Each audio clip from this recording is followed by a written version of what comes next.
Hello everyone, this is Arvind Kumar and today I am going to give you some of the lockdown tips. Some of the tips by which you can maintain your spirituality, you can be with God, you can be closer to His Word. The tip number 1, watch out your prayer life. Now this is the situation which has brought discouragement in our life. We have no other option but to stay back at our home, either murmur or enjoy the presence of God. Giving thanks to God that God, you are giving me a lot of time in this COVID-19 situation. So the one thing which is very possible that you may not be liking to pray at all. Now what I mean to say is this, that you have to pray because this is the backbone of Christian life, and if you are not praying, you are not going to communicate with God. Now how can you do that one? Most of you, because of this situation, you are waking up late. The reason may be possibly that you are sleeping late in the night time. Now I am not going to tell you here the things which you cannot, but I am going to tell you the things which you can. So let's say example, you don't wake up early in the morning, that's fine, there is no problem, okay? But find out time throughout the day. Whenever is possible, whenever you find the time, you pray to God, you communicate to God, you tell to God that God, these are the things that I am going through.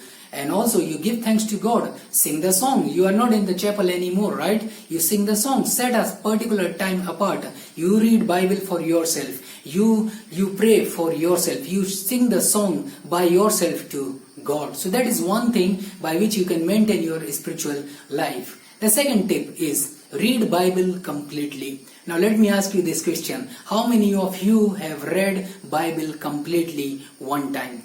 Now one time I am just saying at least one time, and I am pretty sure that not many of you. This is the right time when you are not having any other work but to study, of course, and to be at home, be obedient to your parents and enjoy the happiness with them. But at the same time, don't forget that you are Bible college student. You need to know the Word of God, and I should say that this is the right time to study the Word of God. Just go through the Bible from Genesis till Revelation. Now there are some other plans, there are some other strategies by which you can study, but my suggestion for you, personal suggestion, and I should say this is very effective suggestion. Do not set a particular chapter limit, do not set a particular time limit. Whenever you get time in a day, read the Bible. Sometimes it is possible that you may read 5 chapters a day. Sometimes it is possible you may read the 10 chapters a day, maybe 15 chapters a day or 20 chapters a day. In that case, what will happen? You are not keeping a time limit that I have to complete my Bible within 3 months or within 6 months. You are focusing only that I have to complete my Bible reading. So start from Genesis onwards and finish till Revelation. And I'm pretty sure that very soon you will be able to understand the complete Word of God by reading, or at least you may be able to understand the timeline of the Bible. The third thing, cultivate preacher's habits. Now, what I mean to say by preacher's habit, you are Bible college student, you are already a preacher. If not today, tomorrow you are going to become a preacher. Now, think about this one. What preacher does? He is a prayerful man, cultivate that habit. He is a Bible reading man. You read the Bible every day. At the same time, the third thing which is very important, which I want you to do is this, that always try to preach. Now you may say, sir, we don't have congregation. Whom should we preach?